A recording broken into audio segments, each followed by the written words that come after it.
Hello friends, आप सभी का मेरे चैनल में एक बार फिर स्वागत है। तो फ्रेंड्स, गर्मी का जो कहर है वो जारी है। बिल्कुल हर जगह बारिश मेरे ख्याल से तो कहीं पे भी नहीं हो रही है। हमारे यहाँ तो बहुत ज़्यादा गर्मी है। जैसे सुबह 6 बजे के बाद ही मैं कह लूँ कि इतनी ज़्यादा गर्मी शुरू हो जाती है कि पूछो मत। रात के कम से कम 8 बजे तक बाहर आप नहीं जा सकते, इतनी गर्मी है। तो गर्मी भले ही हो, घर का काम तो करना ही है। तो देखिए, मैं आ गई थी मुंबई से, उसके बाद में देखा घर पूरा बहुत गंदा है। तो बस अब एक एक एरिया में साफ़ करने में लगी हुई हूँ। तो पहले दीवान में वो सारा जो मतलब अनवांटेड चीज़ जो भरा हुआ था तो उसको निकाला मैंने और सारी चीज़ें फिर से जचा के रखी हैं। तो देखिए काफ़ी जगह हो गया और भी चीज़ें रखने के लिए। अब बाकी जो चीज़ें मुझे यूज़ नहीं हैं जैसे उसको मैं डिस्कार्ड कर देती हूँ। और उसके बाद मैंने सारे ही चद्दर निकाल लिए थे जो रेत से भर गए थे। मैं गई थी तो फिर आंधी वगैरह चली होगी तो भाई उस पर रेत तो आ ही जाएगा। तो बस उसको मैं साफ़ कर लेती हूँ और नया चद्दर जैसे मैं सब जगह बिछा दूँगी, ताकि भाई वो बैठेंगे तो खिस खिस जैसे हाथ पे करता है ना, तो बहुत गंदा लगता है, अच्छा नहीं लगता है। अब हम लेडीज़ को तो पता चलता है, लेकिन अगर बच्चे हैं घर में, बुज़ुर्ग हैं, तो उन्हें वो कैसे करेंगे। तो वो एटलीस्ट झाड़ते तो थे, बेटा मेरा झाड़ता था, लेकिन आखिर है तो बच्चा ही ना, तो कैसे करेंगे वो। तो फिर मैंने वो कर दिया था और फिर चद्दर वद्दर सारी ही चीज़ें मैं एक साथ धो दूँगी। और देखिए मेरे ससुर जी मंदिर से आ गए हैं और हमारी जो मेड हैं रामा जी वो भी आ गई हैं। वो अपना झाड़ू पोछा अपना कर रही हैं साइड में, और ऊपर का जो क्लीनिंग था वो मैंने कर दिया था। पूरा तो नहीं हो पाया था, लेकिन फिर भी चलो मैंने कर दिया था। धीरे धीरे करूँगी बाकी। और ये मैंने 2 नैपकिन निकाले हैं रोटी के डब्बे में रखने के लिए, क्योंकि रोटी के डब्बे में अगर नैपकिन रखेंगे तो बहुत मतलब कपड़े का जो नैपकिन रखेंगे तो बहुत अच्छा होता है। उससे क्या है कि रोटियाँ गीली नहीं होती हैं।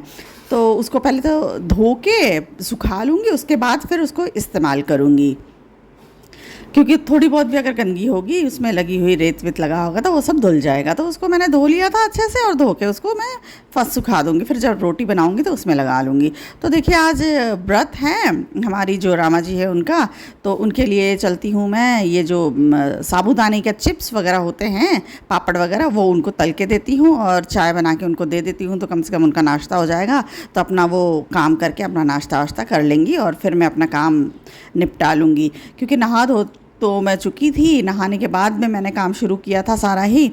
और उसके बाद मुझे लंच भी प्रिपेयर करना है, तो लंच की भी तैयारी करूँगी। तो आज मैंने सोचा है लंच में तोरू की सब्ज़ी बनाने के लिए। गर्मियों में सब्ज़ी भी क्या मिलती हैं, तोरू है, भिंडी है, करेला है और कटहर मुझे बहुत अच्छा लगता है, लेकिन यहाँ हमारे यहाँ बीकानेर में बहुत ज़्यादा अच्छा नहीं मिलता है। तो कभी कभी अच्छा मिलता है तो ले आते हैं, नहीं तो फिर नहीं लाते हैं। अगर सूखा ऐसे मिलता है तो नहीं लाते हैं, क्योंकि इस एरिया में होता नहीं है ना, ये चीज़ बाहर से आती है तो सूख जाती है।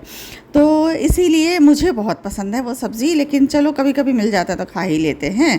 तो देखिए चाय चढ़ा रही हूँ मैं उनके लिए, और चाय चढ़ा देती हूँ और थोड़ी सी चाय उनके साथ मैं भी पी लेती हूँ। थोड़ा वो चाय बनाते हैं तो ऐसा लगता है ना कि 2 घूंट चलो पी लो, एक नशा सा होता है। तो अगर घर में मैं रहती हूँ तो सुबह चाय पी लेती हूँ, और एक चाय जैसे रामा जी के लिए बनाती हूँ तब 2 घूंट पी लेती हूँ। वैसे बहुत ज़्यादा चाय मैं नहीं पीती हूँ पूरे दिन में, जैसे 2-3 बार ऐसे मैं नहीं पीती हूँ। और फिर शाम को पी लेती हूँ, मतलब अगर घर में हूँ तो 3 बार हो गया, और अगर स्कूल गई हूँ तो फिर 2 ही बार होता है, क्योंकि स्कूल में जाती हूँ तो सुबह चाय पी लेती हूँ और फिर शाम को जैसे पीती हूँ। दोपहर में रहती नहीं तो कहाँ से पीऊँगी घर में, और स्कूल में नहीं पीती हूँ मैं। तो बस यही सारा काम हो रहा था। और वो भी मतलब इतनी गर्मी थी तो उनको भी मैंने कहा था जैसे बाहर केवल मतलब धोना वोना नहीं, केवल झाड़ू ही लगा दो, क्योंकि आखिर वो भी तो इंसान है ना, उनके बारे में भी सोचना ही पड़ता है कि धूप तो सुबह ही इतनी तेज़ आ जा रही है तो मुश्किल है काम करना। तो चलो केवल झाड़ू लगा दिया तो कोई बात नहीं, नहीं तो वैसे अक्सर वो धुलती हैं, धुलने से क्या साफ़ हो जाता है, इसलिए। तो बस उनका चाय नाश्ता बन गया था, तो उनको मैं आवाज़ लगा रही थी कि भाई आके पहले अपना नाश्ता वगैरह कर लो, उसके बाद में जो बचा हुआ काम है वो कर लेना, क्योंकि बर्तन वर्तन धोने बाकी थे और रसोई समेटनी थोड़ी सी बाकी थी।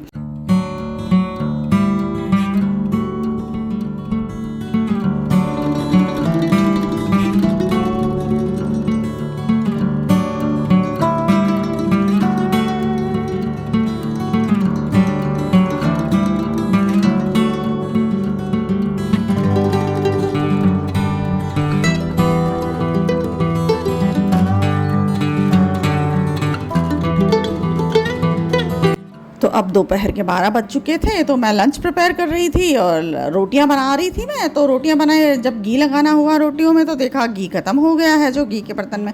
तो फिर मैंने बर्नी में से जो घी मैं इकट्ठा करके रखती हूँ, जहाँ पे घर का घी निकालती हूँ मैं, तो वही फिर उसमें से बर्नी में से मैंने घी भर लिया था अपने गिलुड़ी में, जैसे ही इसमें। और फिर रोटियों में मैं घी लगा के रख देती हूँ। और सब्ज़ी मैंने बना ली थी, तोरू की सब्ज़ी थी, सिंपल तरीके से ही बनाई थी, बहुत ज़्यादा मतलब स्पाइसी नहीं बनाया था मैंने, क्योंकि इतनी गर्मी में स्पाइसी कौन कौन ही खाता है। अगर सादा सा खाना मिल जाए तो बहुत ही अच्छी बात है। तो सारी रोटियों में मैंने घी लगा लिया था, और घी लगाने के बाद अब चलूँगी अपने ससुर जी को खाना दूँगी, क्योंकि उनका तो टाइम हो चुका था। और हस्बैंड जी क्या है कि थोड़ा सा बाहर गए हैं, तो वो आएंगे तब हम तीनों खाना खा लेंगे, मैं, बेटा और हमारे जो हस्बैंड जी हैं। तो चलिए रोटी रख देती हूँ, और उसके बाद फिर परोसने सलाद वगैरह भी काट लेती हूँ, जैसे खीरा वगैरह है तो खीरा मैं काट लेती हूँ, उसके बाद मैं उनको परोस दूँगी खाना।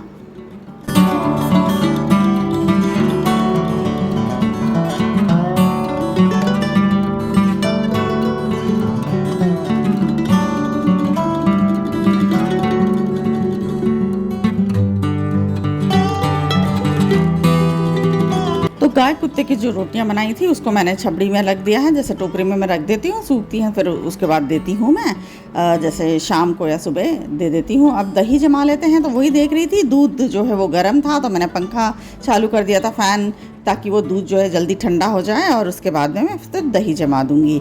गर्मी में वैसे दही 3-4 घंटे में जम जाता है, तो इसीलिए मैं दिन में जमा रही हूँ कि भाई दोपहर में जमाऊँगी और शाम को उसको फ्रिज में रख दूँगी। तो बस वही मैं ठंडा कर रही थी फ़ैन ऑन करके, और तब तक मैं काट ले रही थी खीरा। तो फ्रेंड्स, ये था आज का व्लॉग। तो आप बताइएगा कि आज का व्लॉग आपको कैसा लगा, और कमेंट करके ये भी बताइएगा कि आपके यहाँ गर्मी कितनी पड़ रही है, बारिश हुई या नहीं हुई। तो ये सारी चीज़ें आप कमेंट करके मुझे बताएंगे, तो मुझे भी पता चलेगा आपके बारे में। और देखिए, ये मलाई निकाल ले रही हूँ, मोटी मलाई आती है हमारे, वो जो दही जैसे मैं जमाती हूँ ना, तो दूध की मलाई पूरी उसी में डाल देती हूँ, तो वो क्या जम जाता है और दही की मलाई हो जाती है, फिर उससे मैं मक्खन वगैरह निकाल लेती हूँ।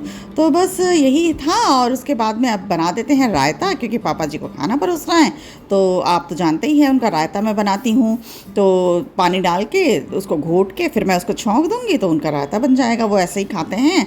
और हम लोग तो कभी बूंदी का खीरे का कभी ऐसा खा लेते हैं, लेकिन उनको तो इसी तरीके का रायता पसंद है, छौंका हुआ, क्योंकि उनको कफ़ की प्रॉब्लम है ना, तो ऐसा मैं बना देती हूँ, तो फिर उनको नुकसान नहीं करता है। और गर्मियों में तो छाछ दही बहुत अच्छा लगता है, इसीलिए खाते हैं वो। सर्दियों में दही वो नहीं खाते हैं।